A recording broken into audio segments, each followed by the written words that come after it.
Bienvenidos a Brujas y Algo Más, este espacio pensado para hablar de nosotras, de las que somos un poco brujas, de las que tenemos cierta magia, de las que somos reales y de las que quizás no tanto.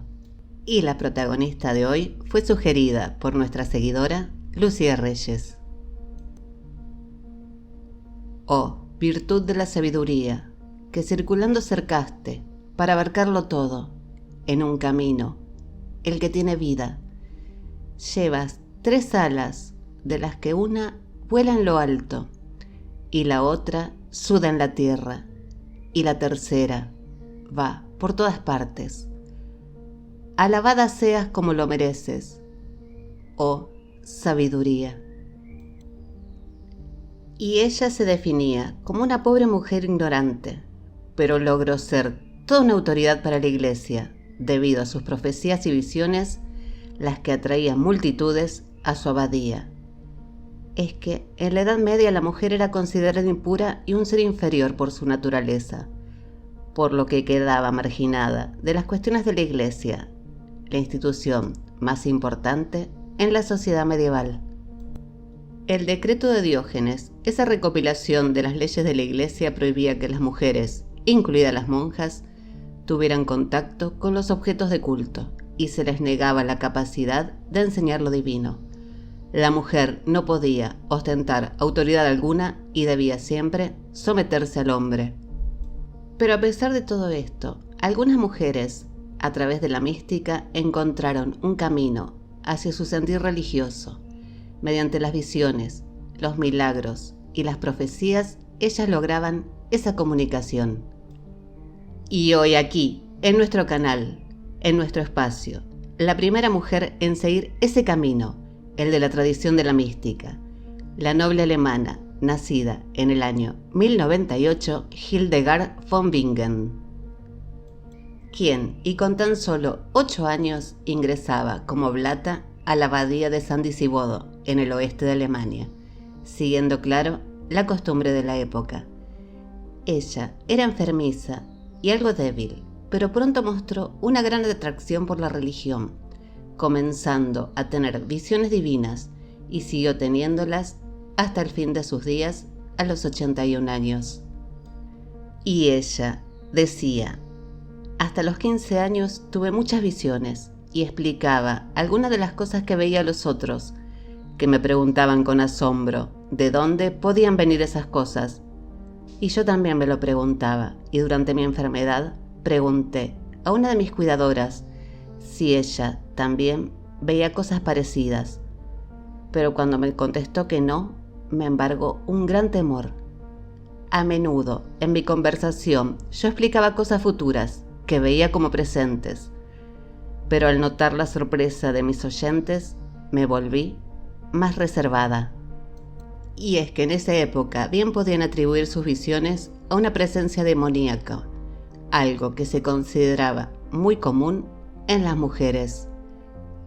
Y en el año 1136, ella es elegida como madre superiora de su comunidad. Y fue algo después, cuando ya tenía 42 años, que escuchó una voz celestial que le dijo: «Oh, débil criatura, ceniza de ceniza y polvo de polvo, cuenta y escribe todo lo que ves y oyes». Y con muchas dudas y vacilaciones, ella se lo confiesa a su director espiritual y por medio de él al abad de la jurisdicción de su convento. Y como ella no sabía escribir, un monje se encargaba de transcribir al latín las visiones de Hildegard, lo que era también una forma de tener el control masculino, pero que servía para tranquilidad de los superiores eclesiásticos.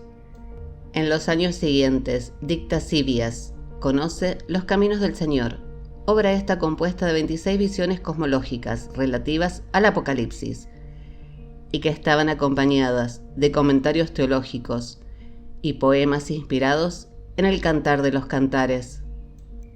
Y Cuno, el abad de San Disibodo, que controlaba a la comunidad femenina, envió en 1146 las páginas escritas por Volmar el monje al arzobispo de Maguncia para que las examinara.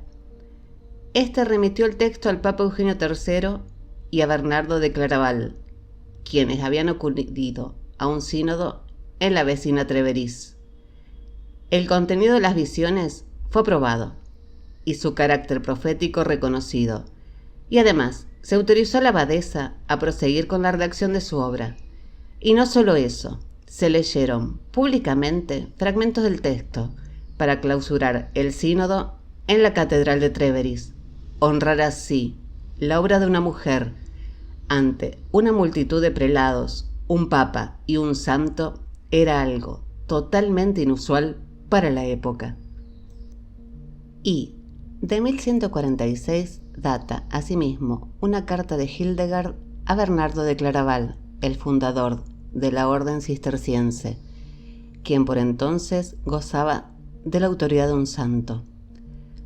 Yo miserable, y todavía más miserable en mi condición de mujer, he visto desde mi niñez grandes y maravillosas cosas que mi lengua no podría contar si el Espíritu Divino no me hubiese enseñado a creer en ellas, le decía en su carta. Y a continuación le preguntaba, ¿debo decir lo que veo abiertamente o debo guardar silencio?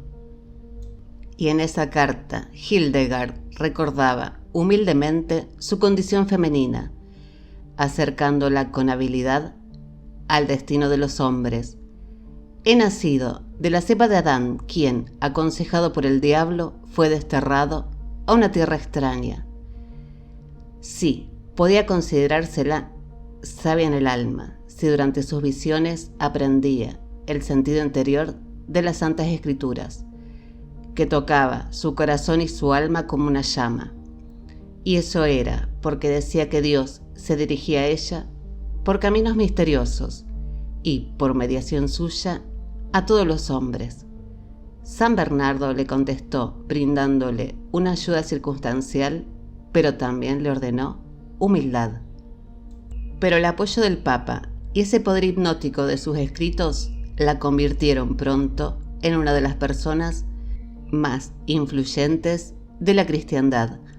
Rápidamente su fama cruzaría las fronteras germanas, convirtiéndose así en la Sibila del Rin, a la que acudían reyes de todas partes en busca de respuestas. La obra de Hildegard es de una gran variedad. Ella compuso el libro de la vida meritoria, luego el de las obras divinas, y una muy original enciclopedia de ciencias naturales, inspirada, según ella, directamente en Dios, llamada el libro de las sutilezas de las criaturas divinas. Y han detectado que también tenía una intuición de la concepción heliocéntrica del mundo y también de la teoría de la circulación de la sangre. Incluso el auge de la medicina alternativa en 1980 estuvo inspirado en su trabajo. Y hoy en día son muy conocidos sus himnos litúrgicos, un total de 70, compilados en la Sinfonía de la Armonía de las Revelaciones Celestes, una obra maestra del canto gregoriano que los invito a escuchar, así también como su obra teatral Orden de las Virtudes, que ha sido grabada e interpretada con frecuencia. Tal fue su éxito que ella logró un gran prestigio personal, fundando en el año 1150 una comunidad femenina totalmente independiente de San Disibodo, y años más tarde crearía también un nuevo monasterio al otro lado del río Rin. Y aunque por el decreto graciano estaba prohibido para las mujeres predicar, Hildegard predicaba, y para escuchar sus sermones asistían clérigos, nobles y demás ciudadanos. Y por la autoridad que le otorgaban sus visiones, ella no dudaba en opinar acerca de las cuestiones políticas de su época, así como lo habían hecho los profetas del Antiguo Testamento. Y en 1152, el emperador Federico I Barbarroja la recibe en Ingelheim y más tarde le envía a su esposa Beatriz, quien había dejado de ser fértil, con la esperanza de que las plegarias de Hildegard contribuyeran al nacimiento de un heredero. Pero cuando Federico entra en guerra con el Papa, provocando así un cisma en la Iglesia, recibe una severa misiva en la que la Sibila del Rin, sin ningún miramiento a su condición de emperador, le reprochaba que se comportaba como un niño, como un hombre de vida insensata. Y así es que resulta muy apropiado considerar a Hildegard von Bingen como una de las personas más importantes en el largo camino de la emancipación de la mujer. Claramente, a ella le era imposible cuestionar en forma directa la dominación masculina, pero supo valorar la feminidad como nadie lo había hecho hasta ese momento. Y en sus libros místicos, ella le daba una vuelta a la imagen negativa de la mujer y asimilaba su propia debilidad a la de Cristo para exaltarla aún más, y además desarrollando una intensa espiritualidad sensual y podríamos decir que casi erótica hacia la Virgen María.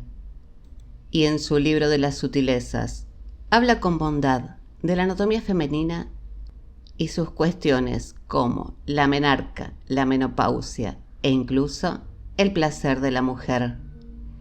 Esto fue un enorme progreso para un mundo que desde la antigüedad estaba totalmente convencido de que el sangrado femenino era algo maléfico e incluso podía transmitir la rabia, marchitar la hierba y hasta empañar los espejos. A través de sus textos, la abadesa realizó muy interesantes aportes a la ciencia. A pesar de ella creer en un origen divino, no pensaba que la creación fuera resultado de una intervención sobrenatural, sino de la presencia de los 4 elementos primordiales que ella dividió en 2 clases, las superiores o celestiales, el fuego y el aire, y las inferiores o terrenales, el agua y el barro. Según Hildegard, ambas clases estaban relacionadas, así como lo estaban el macrocosmos y el microcosmos. Por eso ella intentó armonizar la física con la anatomía y la fisiología. Hildegard fue un fenómeno irrepetible, de esas pocas que no terminaron en la hoguera. Ella fue casi bruja, médica, poetisa, sexóloga, compositora, consejera política y una extraordinaria mujer que siempre antepuso la justicia, incluso frente a su propia vida. Santa Hildegard von Bingen nos dejó un valioso legado en las artes, las ciencias y un testimonio de inteligencia, fortaleza y astucia. Y muchas gracias a todos por escucharme. Espero que este episodio les haya gustado tanto como a mí. Y nos vemos el próximo domingo en Brujas y algo más.